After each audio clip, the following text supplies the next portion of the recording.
this is a very difficult issue, and I think this conversation is happening all over the state right now. Again, if you go back to some of our budget discussions, sometimes we are dealing with issues that we have little control over because there's a previous law, there's a Constitution amendment that was approved, and then through that process, the federal government said, well, we're not going to enforce it anymore. So it may be, that may be code in my world as we're going to devolve the enforcement of this down to the local states and counties and cities so they can enforce it and they can incur the costs.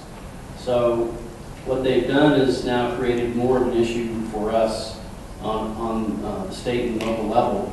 And I believe that this next legislative session is going to have a lot of discussion, probably a number of bills, probably even a Constitution amendment. I can't tell you that for sure, probably reversing this. But you know, I know that there's discussion of, does the governor look at issuing executive orders, different types of things and powers that they may have. I think that's on a broader level. And for tonight, this ordinance, if you will, in some ways is an insurance policy to basically allow us to regulate it and bring them before you all. And if you have a concern or objection in that process, that public process, then you can deny it through that permit process. Well, right now, as Ms. Stevens described, without this, they can come in and pop up anywhere in any zoning district next to incompatible uses.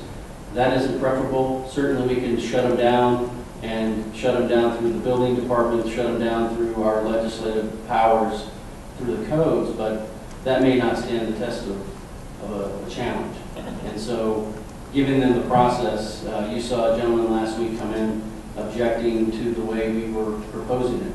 That's a process that apparently they didn't find acceptable.